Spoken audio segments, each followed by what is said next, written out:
Welcome to the Gangsta series. In this opening segment episode of the series, we'll be playing on IGTV with backup on YouTube.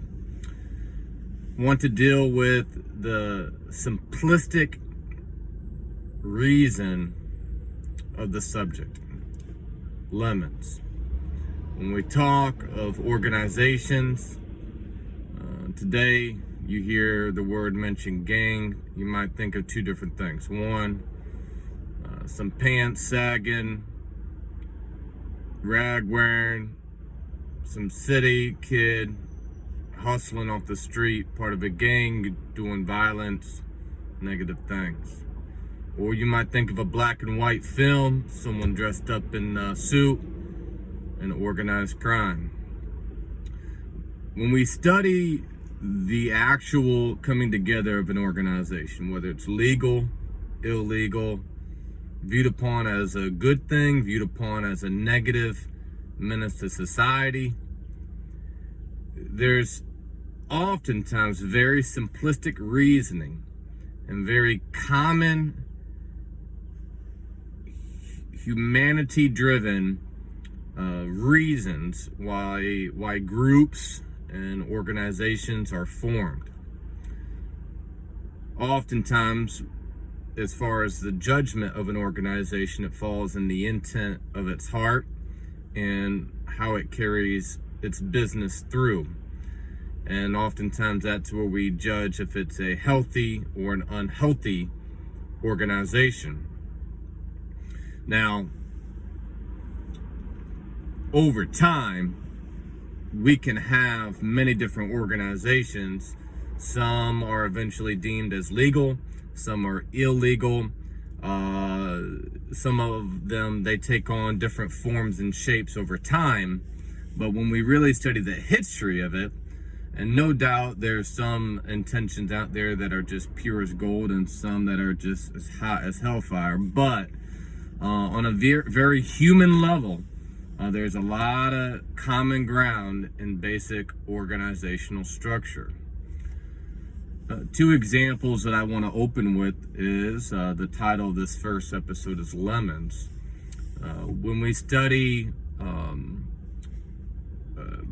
in Western civilization, when we study even from a business standpoint, organizational culture, a lot of it, there is a pop culture intrigue with the way that groups formed in Europe, namely Italy, southern Italy, Sicily.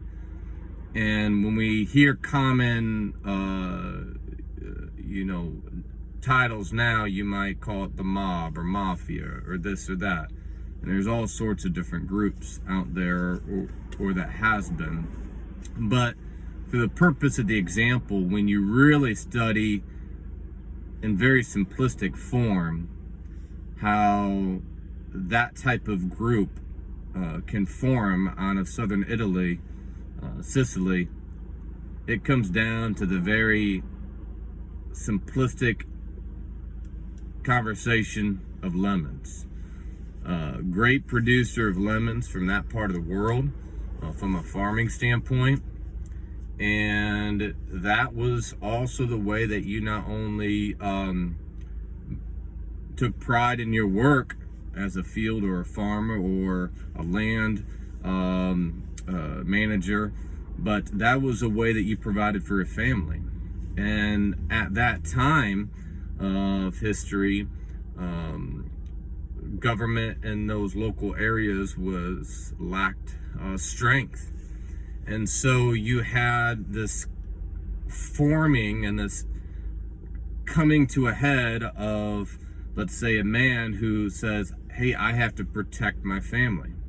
I have to basically create law. I have to make sure that these fields are protected. I have to form an alliance or a brotherhood of shared values and a shared system of interest. And that, in a nutshell, is just one. And there's other things that we could talk about when we really open up the comprehensive history of that. But just for the purpose of the example, we're talking about a simple thing called a lemon. Protecting it, people would come in, destroy, basically cause damage to their business. So here they are, trying to do whatever they're doing, whether they're a good person or a bad person. That's their trade. They're trying to harvest lemons and produce them and sell them. They protect it. The government's not strong, lacks some strength at the time. And so you have to figure out, how am I going to make this survive? How am I going to make this be a constant provision for those who I love? There is a projects in America, more so predominantly a couple decades ago, that is very interesting to study. And when you study it from an outside view, you look at it as, hey, those were slums, a bunch of gang banging, theft, abuse, this or that. If you study the subject, it's very external results that you're having conversation about, which provides no real value or analysis from a historical point of view. But when you study this particular project setup that I studied, the amazing thing is you had all these buildings, all these high rises in one concentrated area. And they're already being from an economical standpoint, a low-lying economical value. So you already have kind of a hard life defining the characteristic of the neighborhood, because it's always rough. It's check to check. People are just trying to survive. And then when you really study the lack of fathers that were present in that area because of regulations, and how that affected the money that a person could receive or where they were able to live from a government standpoint, you had all these fathers who were not present day in and day out, 24/7, living in the complex like we would consider your normal family, always being together, family dinner, tuck them in at night.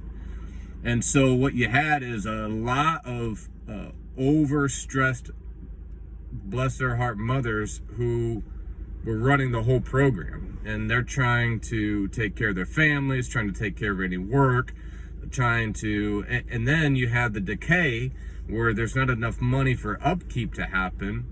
And so what you're left with is a whole lot of young men, young women, teenage boys who, everything is a mess. Everything is dirty. Your dad's not around. You're trying to look out for your mom. Your grandma might get hit in the hallway. Might get her TV stolen from. And all you can really do at that time is form alliances with other young men to form a bridge of protection, to say, hey, I'll look out for you. You look out for me. We got each other's back. And so, as you can see, when we talk about the forming of organizations, we might see the cherry on the top. Is that cherry good? Is it good after the sundae? Or is that a drop of poison? But the roots of how that platter got served and what was the origin and how it got to that point even before it came out on the table, and what was the backdrop of the kitchen. This is the common ground of humanity, when we can understand origins and understand that there is probably not a vast difference in some of the reason codes and origins of different entities out there, that maybe on its culminating efforts, we might be able to distinctly say, hey, that is good, that is bad. But when we really trace the roots of it, and this can happen in our everyday life when, you get cheated on, you get lied on, you get betrayed, you get deceived, things that you trust, engines that you trust, Now, all of a sudden, you're left at the point where I have to rely on my own responsibility and not of that of a third party. And you put parenting or responsibility for others in that mix, suddenly you have a strong resolve that you can respect other authorities out there, you can respect third parties, but you're just not going to blindly lay down and just let any organization turn you over the way that you want it to be, that they want you to be turned over. So what happens is a backbone is achieved that says, I'm going to look out for my own, and I got this circle over here of people that I can trust, that's my inner circle, and we form an alliance of brotherhood, of sisterhood. We see this in athletic teams and sporting teams, and as you know, I'm very heavy in that, and we see these things occur. And so the big concept here is to come in to the community with empathy, understanding history, understanding origins. And, I'll tell you right now, I was a kid growing up that would always have the mental attitude award. Maybe not the MVP award, but the mental attitude award. I want to submit to higher authority. I want to have accountability. I'll just give myself all over into it. You think of these young men and young women that have served in the Army. But the thing about it is when we get further on the journeys, and, there's a couple angles you can go. You get into toxic environments. You can become a slave of those environments, or you can rebel against those and develop a bitter attitude, or you take the independent approach where you try to bring out the good, learn from the bad, and turn it into a new experience. I'm not saying not to trust and that we can't deal with bitter issues and try to work things out. And I'm not saying to run from problems or run from organizations or groups. But what we have to take an account of is our own personhood to be accountable and responsible for those that are under our watch. And, it's just like... we talk about an inner circle. You have 12 disciples, but you had that Peter, James, and John effect, that inner circle. When you study these alliances, gangs, organized crime, some political engine, some religious organization, some sporting entity, these groups of humans, when you study the origins, is very simplistic. It all comes down to oftentimes lemons. So I want to ask you today, what is your lemon? When you study where you are in your life, whether you're happy there or not happy, go back and look at the lemon. What is your lemon? Whether you're a blood, a crip, the mob, a senator, a coach, a person just trying to raise their family, there's a lemon oftentimes that we can trace, or lemons. And I just want to encourage us to be empathetic toward those who are walking on a different pathway. And we haven't even gotten into what happens after the lemon, right?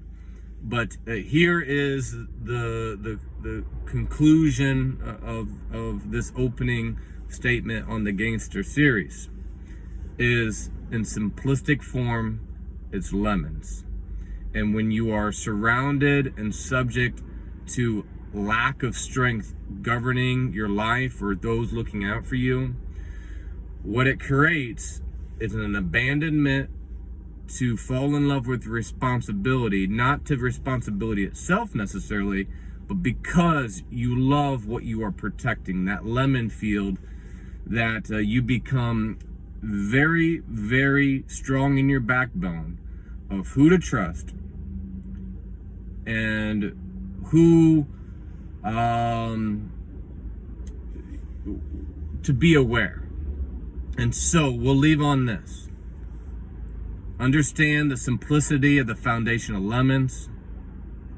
Fall in love with responsibility. and distinguish yourself in that measure. Looking forward to this Gangsta series. Stay tuned. We believe in you.